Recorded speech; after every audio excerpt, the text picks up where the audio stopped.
खिला दें।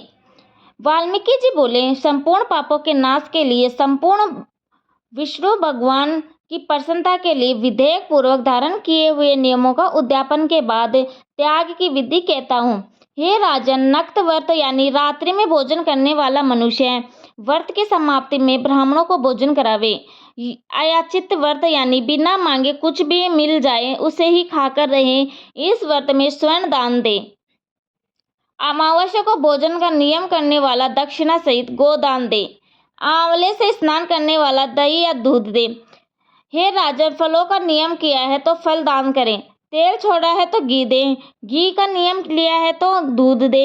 हे राजन, अन्न का नियम लिया हो तो गेहूं और चावल दे। हे राजन, पृथ्वी में शयन करने के नियम में रुई का गद्दा, तकिया और चद्दर सहित छैया दे। पत्तल में भोजन कराने वाला घी और खांड का दान कर ब्राह्मणों को भोजन करावे। मौन व्रत में सब पत्नी के ब्राह्मणों को भोजन करावे तथा स्वर्ण सहित घंटा तिल का दान दे। हे राजन, नख और बाल ना रखने वाले के नियम में दर्पण दे। जूता पहनना छोड़ा हो तो जूतों का दान दे। नमक त्यागने पर अनेक प्रकार के रस दान दे।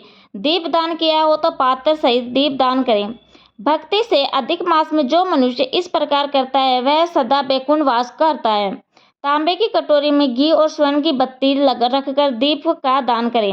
व्रत की संपूर्णता के लिए चाहे सोने का एक पल का ही दान करें। एकांतर उपवास में वस्त्र ओढ़ाकर स्वर्ण के टुकड़ा सहित सोने की या मिट्टी के 8 घड़ा दान में दे।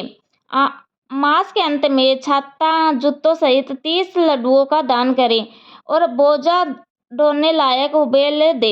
इन सबके अभाव में या असमर्थ होने पर हे राजन, सब व्रतों का सिद्धि व दाता ब्राह्मण का आशीर्वाद होता है। जो मनुष्य एकमात्र अन्न से मलमास को बताता है वह मनुष्य चतुर्भुज यानी विष्णु रूप को ही परम गति प्राप्त करता है। इस संसार में एक अन्न से उत्तम कुछ भी नहीं है। एक अन्न के सेवन से सिद्ध मुनिजन उत्कृष्ट मोक्ष को प्राप्त हुए हैं।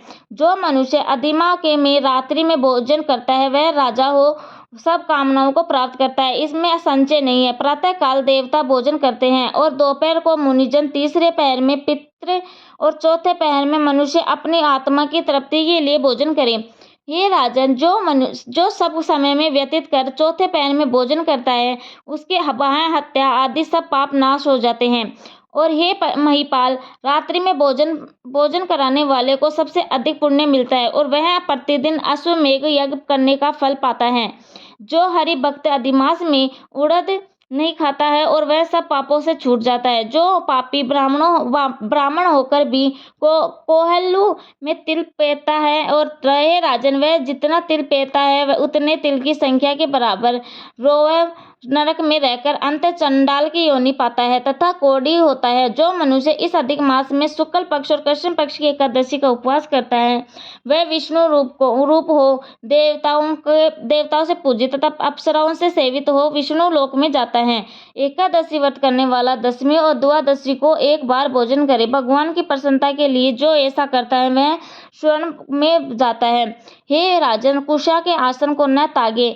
जो पुरुष कुशा से मल मूत्र कफ और रुधिर को साफ करता है अर्थात झाड़ू का काम लेता है वह विष्ठा का कर्मी होता है। कुशा अत्यंत पवित्र होती है। कुशा के बिना कभी धर्म क्रियावधा है क्योंकि कुशा ही जड़ में ब्राह्मण, बीच में जनार्दन भगवान और अग्रभाग में शंकर निवास करते, इसीलिए कुशा से मार्जन करे। शुद्ध जमीन से कुशा को न उखाड़े और कपिला गाय का दूध न पीवे। हे भूपते, न ढाक की पत्तल में भोजन करे और न ही ओकार मंत्र का उच्चारण करे। न यज्ञ का बचा हुआ या अन्न खावे, न ही कभी कुशा के आसन पर बैठे, न योग पवित्र धारण करे, न वेद की कोई क्रिया करे। यदि विधि विधान का परित्याग कर जो शूद्र मनमाना आचरण करता है तो वह अपने पितरों सहित नरक में जाता है। पश्चात वह मुर्गा, सुअर और वानर की योनि पाता है। इसीलिए शूद्र कभी ओकार मंत्र का उच्चारण न करे। हे राजन, ब्राह्मणों के नमस्कार करने से से शूद्र का नाश हो जाता है। हे महाराज, इतना करके व्रत परिपूर्ण होता है और ब्राह्मणों को दक्षिणा न देने से मनुष्य नरक जाता है। व्रत में विघ्न होने से अंधा और कोढ़ी होता है। हे भूप, पृथ्वी के देवता, ब्राह्मणों को आशीर्वाद से ही मनुष्य स्वर्ग को जाता है। अतः कल्याण ही इच्छा करने वाला विज्ञानी मनुष्य ब्राह्मणों के वचनों का उल्लंघन न करे। यह मैंने कल्याणकारी, पाप नाशक, शुभ फल देने वाला, माधव भगवान को प्रसन्न करने वाला, मन को आनंद दाता उत्तम धर्म का रहस्य बताया है। पुरुषोत्तम भगवान की कथा को उनकी प्रसन्नता के लिए, हे राजन, जो प्रेम से सुनेगा या पढ़ेगा वह योगेश्वर हरि भगवान में परम लोक को प्राप्त होगा। जय श्री राधे कृष्ण पुरुषोत्तम भगवान की जय हो। 25वां अध्याय समाप्त। जय श्री राधे राधे।